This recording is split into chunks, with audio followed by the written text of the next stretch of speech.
কার পরিবর্তন কখন হবে, কার কথাই বদলাবে, কখন বদলাবে কেউ জানে না। জানে কে? আল্লাহ। হয়তো তার কাছে এক কথা দিলে লাগছে যে হায় আসলে আমার জীবন এমন ঘৃণ্য জীবন।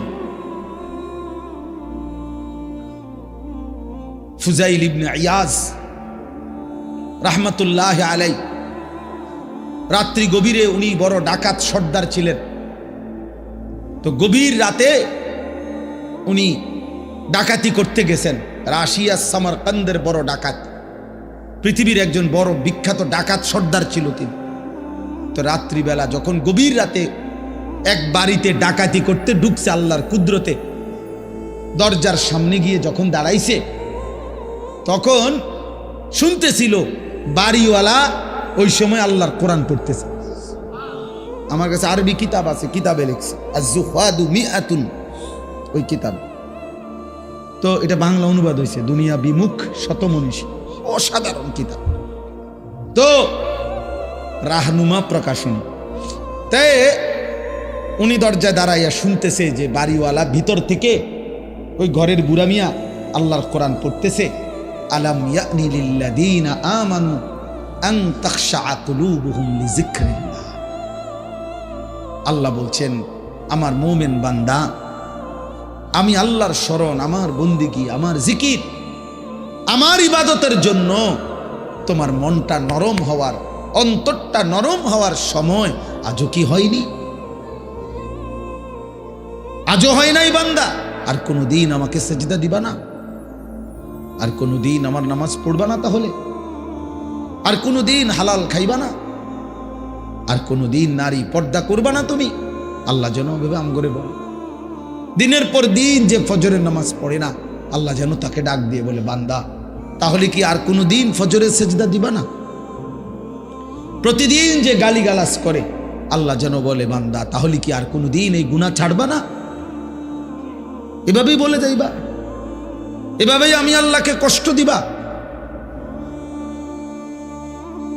তো এই ডাকাত সর্দার ফুজাইল, উনি তখন এই আয়াত হঠাৎ করে গভীর রাতে ওনার এই কথাইটা, উনি তো বুঝছে অর্থ, ওনার কলিজার মধ্যে গভীর রাতের নিস্তব্ধ, চারিদিকে তো ঠান্ডা নীরব, এই এক আয়াত ওনার কলিজা ছিদ্র করে ফেলছে, দিলে লাগছে। উনি পিছন দিকে ফিরে এসে চলে আসছে, বালা ইয়া রব্বি কদ আনা, আর চিৎকার করে দুই হাত তুলে বলছে, আয় রব, আয় মাওলা, সময় হলো, হয়েছে সময়, আমি আর এই নাফরমানির জিন্দেগি করব না, দিলাম ছাইড়া। এরপরে আমি যেটা বুঝাইছি আরেকটু রয়েছে কথা। এই ডাকাত সর্দার তিনি এত দুর্ধর্ষ ডাকাত ছিলেন যে ওই জামানায় আপনার যেই কোনো মানুষ, পথিক, মুসাফির, এমনকি বাচ্চা পর্যন্ত ওই অঞ্চলের ওনার নাম শুনলে ভয় পাইত। তো কিতাবে লিখছে যে মায়েরা তাদের বাচ্চাদেরকে দুষ্টামি করলে, ঘুম যাইতে না চাইলে ভয় লাগানোর জন্য বলতো, এই ফুজাইল রে ডাকি, তো বাচ্চা কাঁপতে শুরু করত, মানে তাইলে বাচ্চা সোজা হয়ে যেত, চুপ হয়ে যেত, এমন ভয় পাইতো তাকে, বাচ্চারা পর্যন্ত ভয় পাইতো তার নাম শুনে। তখন তিনি চিন্তা করছে, ওই ঠিক ওই সময় রাত্রে উনি পিছনের দিকে আইসা কোথায় যাবে এই মুহূর্তে, তো আল্লাহর কাছে এক ফোঁটা চোখের পানি ফেলতে ওনার মন চাইছে, তওবা করবে, মাফ চাইবে, আজকেই গুনাহ ছেড়ে দিবে। ছেড়ে তো দিলই, ডাকাতি করে না। তো লিখছে যে পার্শ্ববর্তী একটা খালি ঘর একটু দূরে, এমনি সারা বাড়ি আর কি, এটার মধ্যে মানুষ থাকার কথা না, এইখানে উনি একাকী মনে করে নিয়ত করছে যে এখানে ঢুকে আমি একটু নীরবে চোখের পানি ফেলে আল্লাহর কাছে এই রাতেই তওবা করব। তো উনি ঢুকছে ওই ঘরে, ঢুইকা দেখে ওইখানে কিছু লোক, যারা তৎকালীন জামানায় মানুষ এক জায়গার থেকে আরেক জায়গায় সফর করার সময় রাত হয়ে যাওয়ার কারণে এইখানে আশ্রয় নিছে কিছু লোক আর কি, ওরা ওইখানে শুইয়া রয়েছে, মুসাফির, পথিক মুসাফির। তো এই মুসাফির যেগুলো শুইয়া রয়েছে, ওরা গভীর রাত, কিন্তু কারো চোখে ঘুম নাই, শুইয়া আছে ঠিক চোখ খোলা। তো তখন উনি ঢুকেই শুনতেছে, ওরা বলতেছে এই সাবধান, ঘুমায়ও না কেউ, ফুজাইল যদি টের পায় তাইলে কিন্তু সব লুণ্ঠন করে ফেলবে, সব ছিন্ন ভিন্ন করে ফেলবে, সব কিছু ছিনিয়ে নেবে, কাজে কেউ ঘুমায়ও না, সতর্ক, কোনোভাবেই রাতটা পার করে এখান থেকে পার হইতে হবে। ফুজাইল কিন্তু যদি টের পায়, এই কথা উনি শুনছে, এর দাঁড়ায় দাঁড়ায় উনি তো সেই ফুজাইল। এই তখন কিতাবে লিখছে উনি এইবার এমন কান্দা কাঁদছে, কাইদা বলছে মাওলা আমি বুঝি এমন নিকৃষ্ট হইলাম যে বাচ্চা পর্যন্ত আমারে ভয় পায়, এমন কি পথিক মুসাফির ভিন দেশি পর্যন্ত আমার নামে কাঁপে, আমি কি পরিমাণ মানুষের কষ্ট দিলাম। তখন উনি নিয়ত করে বলছে আল্লাহ আমি আর এই জমিনেই থাকবো না, এই মাটিতেই আমি এই দেশেই আর থাকবো না। তখন উনি তওবা করে সরাসরি হিজরত করে আল্লাহর ঘর মক্কায় চলে আসছে, আর বাকি হায়াত কাবার পাশেই উনি জীবন কাটাইছে। এরপরে উনি হইছেন সাইয়্যিদুল আউলিয়া, আউলিয়াদের সর্দার।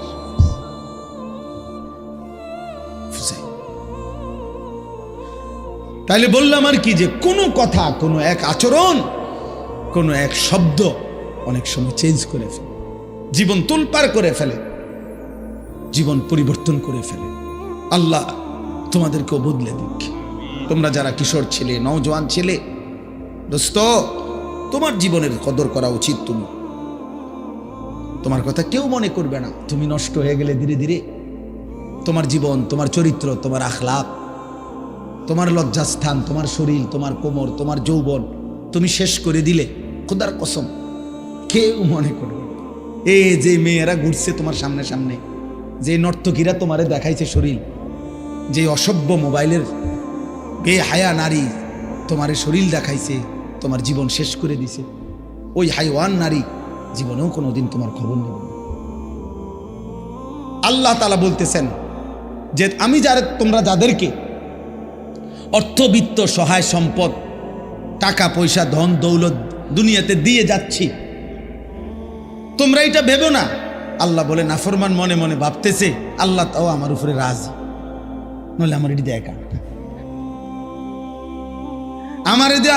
আমার এদিক কি সুন্দরে ভাত তরকারি খাওয়া, এত চুরি করি, আমার দিকে কোনো অসুবিধা হয় না, বুঝেন না কথাটা?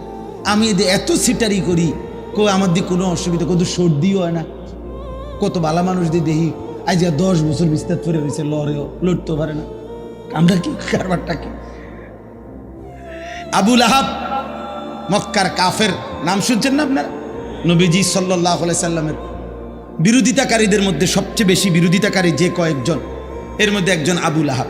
সাহাবীরা ওরে বলতো, নবীর সাহাবীরা, এই আবু লাহাব।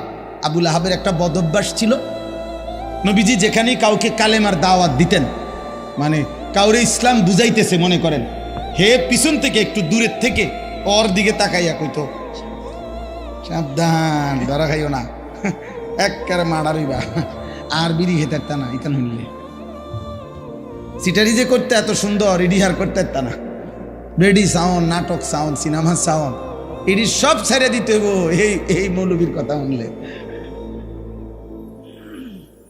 হ্যাঁ, মানে বলতো না না।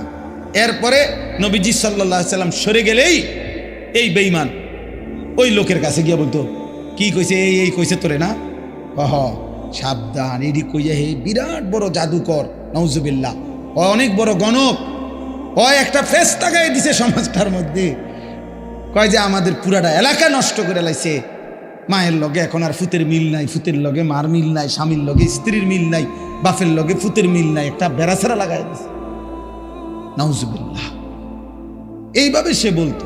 তো তাফসীরের মধ্যে আছে নবীজির বিভিন্ন সাহাবীরা ওরে বলতো, আবু লাহাব তুমি যেই বাড়াবাড়ি করতেছো, আতলারো, তোমার তো আল্লাহ তাআলা এই হাত অচল করে দিতে পারে, আল্লাহ তো তোমারে ধ্বংস করে দিবে, হাত তো অচল করে দিবে, তুমি নবীর এভাবে বিরোধিতা করতেছো, সারাক্ষণ লাগে থাকো তুমি পিছে পিছে। এই তখন তাফসীরের মধ্যে আছে প্রত্যেক দিন সকালবেলা আইসা ওই লোক পরিচিত, এরা সমবয়সী না, যারা ইমানদার হয়েছে সাহাবি, ওরাও তো অনেকেই কুরাইশ বংশীয়, তো সমবয়সী, এক লগে চলুন না মানুষ, তো আইয়েই কইতো, কিরে এই যে হাত কিচ্ছু হয়েছে না, এই যে কি সুন্দর কও তো কইলা তো এরুম হইব হেরুম হইব, কো কিচ্ছু তো হয়েছে না। এই এত বড় হারামি আছে, হারামি দ্য গ্রেট, হারামির এক শেষ, ওই অহংকার করত। তো আল্লাহ তাআলা বলেন আয়াহসাবুনা আন্নামা নুমিদ্দুহুম বিহি মিন মালিন ওয়া বানিন নুসারিউ লাহুম ফিল খায়রাত। আল্লাহ বলে যাদেরকে আমি দুনিয়ায় কিছু সম্পদ এবং কিছু সন্তানাদি জিফুত নায়নাত করে দিছি, তারা ভাবতেছে আমি আল্লাহ তাআলা তাদেরকে ভালোর উপরেই রাখছি, কল্যাণের উপরেই রাখছি, খুশি আমি তাদের উপরে। তারা মনে মনে ভাবতেছে না, বাল্লা ইয়াশউরুন, আসলে তারা বুঝতেছে না যে শুধু সম্পদ, শুধু সন্তান, শুধু অর্থ, শুধু ক্ষমতা, শুধু সুস্থতা, দুনিয়াবি কোনো চাওয়া পাওয়া পূর্ণ হওয়া, এটা কোনোভাবেই আল্লাহর সন্তুষ্টির কোনো পরিচয় নয়। আল্লাহর সন্তুষ্টির পরিচয় নয়।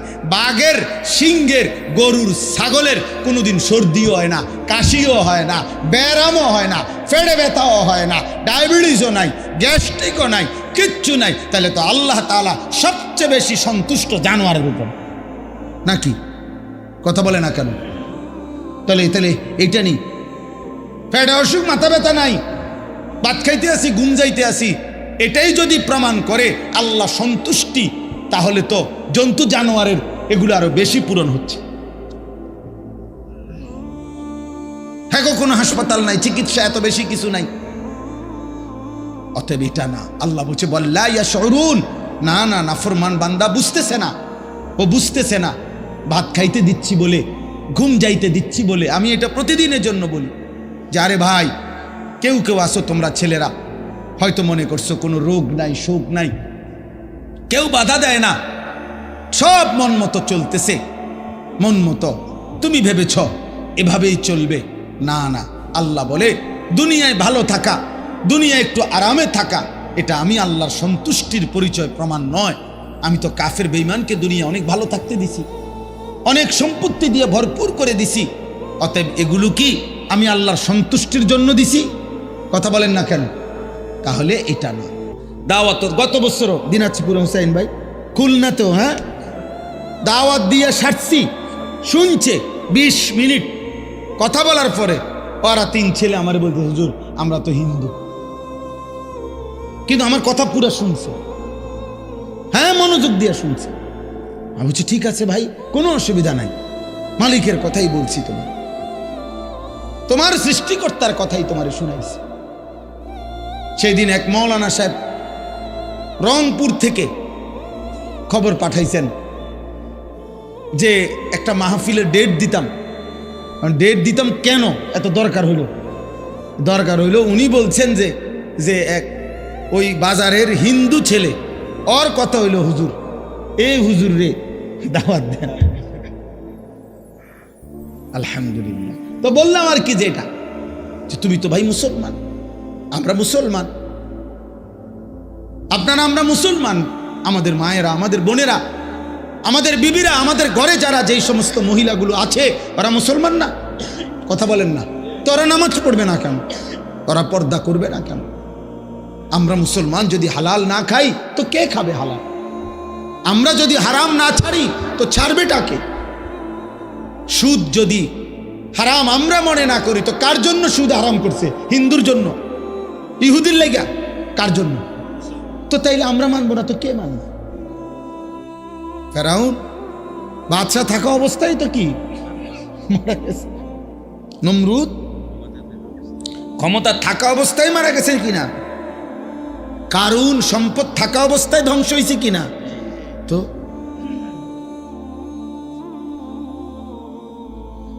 আল্লাহ মাফ করে দেন, মাফ করে দেন। এজন্য বললাম ভাই, বুঝা দরকার, শেখা দরকার। ছেলেরা বুঝতে শিখেন, বাবারা বুঝতে শিখেন, পর্দার আড়ালের মা বোন বুঝতে শিখেন। করছেন কি করছেন? আল্লাহ বলছে বান্দা করছোটা কি? এই দেখেন, এবার আমি যে আয়াত পড়ছি এই আয়াতের তর্জমা বলি।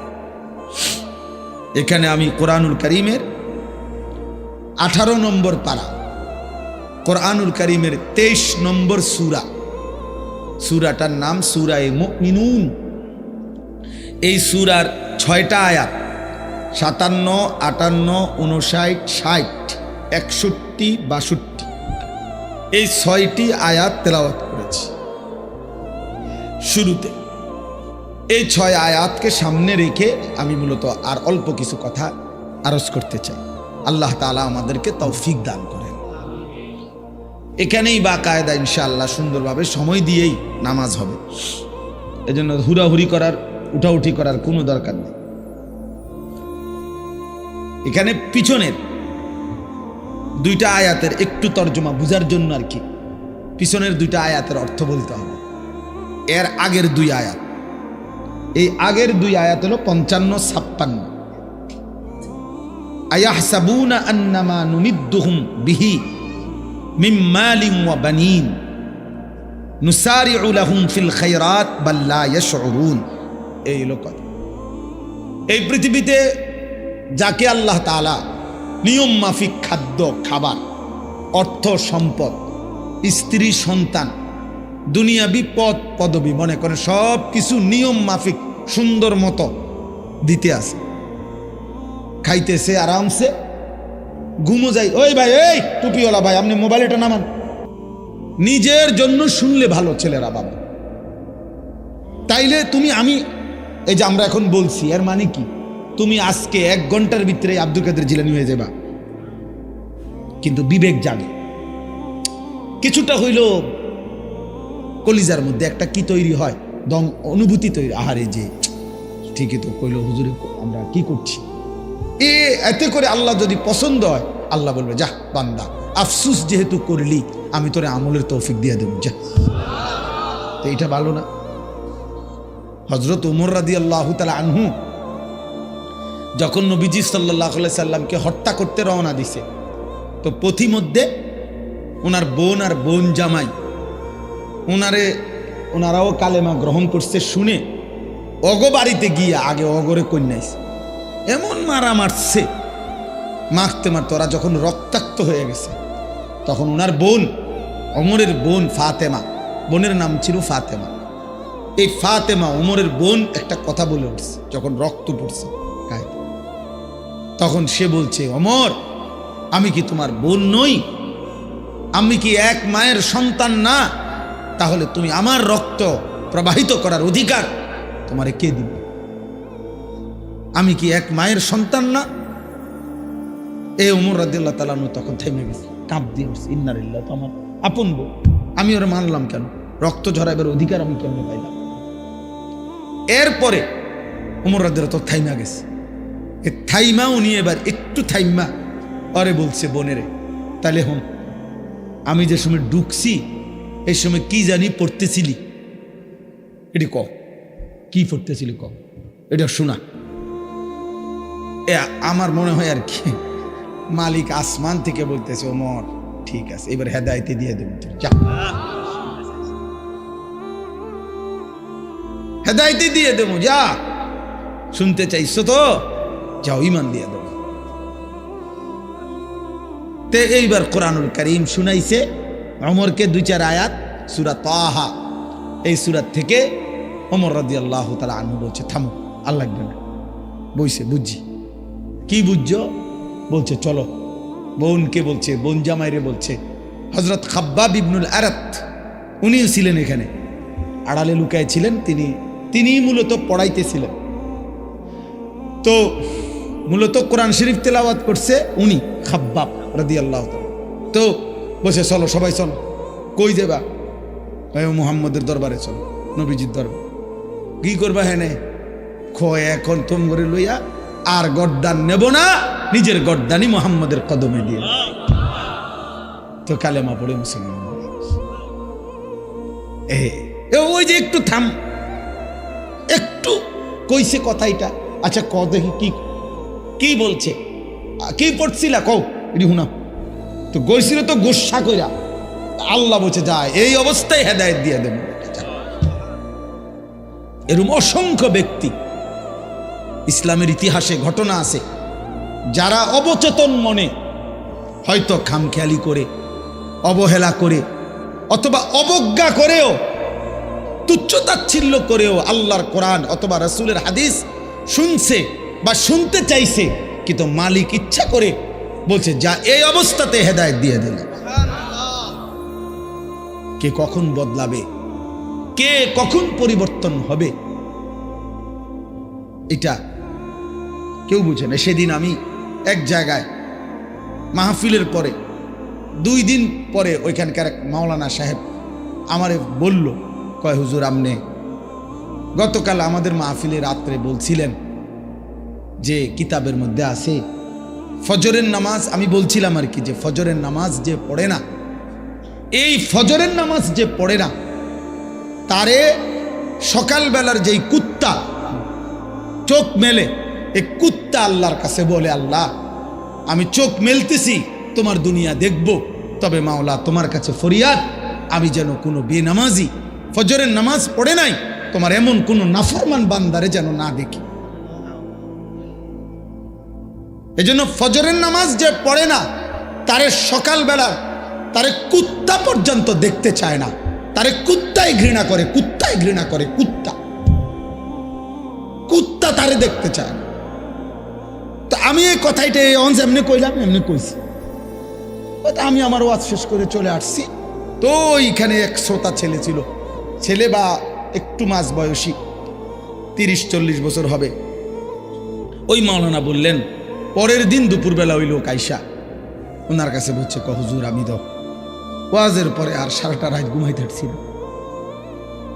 ও হুজুর এটা কি কইল, আমার কুত্তাও দেখতে পারে না, যা নিয়ত করছি হুজুর আর ঘুমাইতাম না আজকের রাত, ফজরের নামাজ পড়েই ঘুমাবো।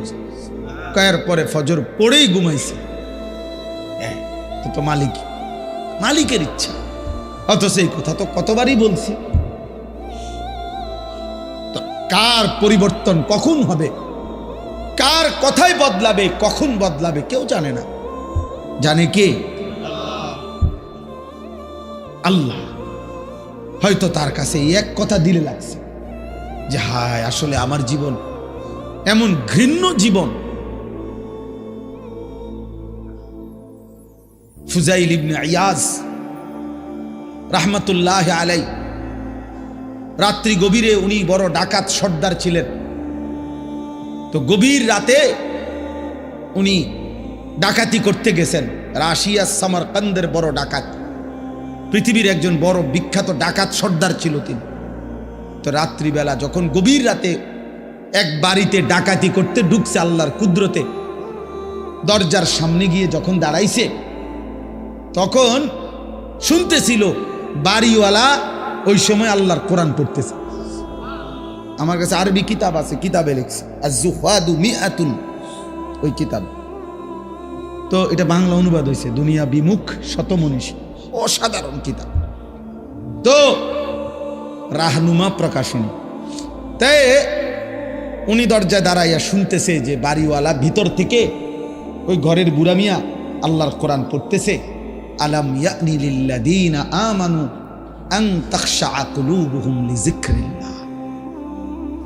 আল্লাহ বলছেন, আমার মুমিন বান্দা, আমি আল্লাহর শরণ, আমার বন্দিগি, আমার জিকির, আমার ইবাদতের জন্য তোমার মনটা নরম হওয়ার, অন্তরটা নরম হওয়ার সময় আজও কি হয়নি? আজও হয় নাই বান্দা? আর কোনোদিন আমাকে সেজদা দিবা না? আর কোনোদিন আমার নামাজ পড়বা না? তাহলে আর কোনোদিন হালাল খাইবা না? আর কোনোদিন নারী পর্দা করবা না তুমি? আল্লাহ যেন ভেবে আম করে বল, দিনের পর দিন যে ফজরের নামাজ পড়ে না, আল্লাহ যেন তাকে ডাক দিয়ে বলে, বান্দা তাহলে কি আর কোনোদিন ফজরের সেজদা দিবা না? প্রতিদিন যে গালিগালাজ করে, আল্লাহ যেন বলে, বান্দা তাহলে কি আর কোনোদিন এই গুনাহ ছাড়বা না? এভাবেই বলে যাইবা, এভাবেই আমি আল্লাহকে কষ্ট দিবা। তো এই ডাকাত সর্দার ফুজাইল, উনি তখন এই আয়াত হঠাৎ করে গভীর রাতে, ওনার এই কথাইটা উনি তো বুঝছে অর্থ, ওনার কলিজার মধ্যে গভীর রাতের নিস্তব্ধ, চারিদিকে তো ঠান্ডা নীরব, এই এক আয়াত ওনার কলিজা ছিদ্র করে ফেলছে, দিলে লাগছে। উনি পিছন দিকে ফিরে এসে চলে আসছে, বালা ইয়া রব্বি কদ আনা আর চিৎকার করে দুই হাত তুলে বলছে, আয় রব, আয় মাওলা, সময় হয়েছে সময়, আমি আর এই নাফরমানির জিন্দেগি করব না, দিলাম ছাইড়া।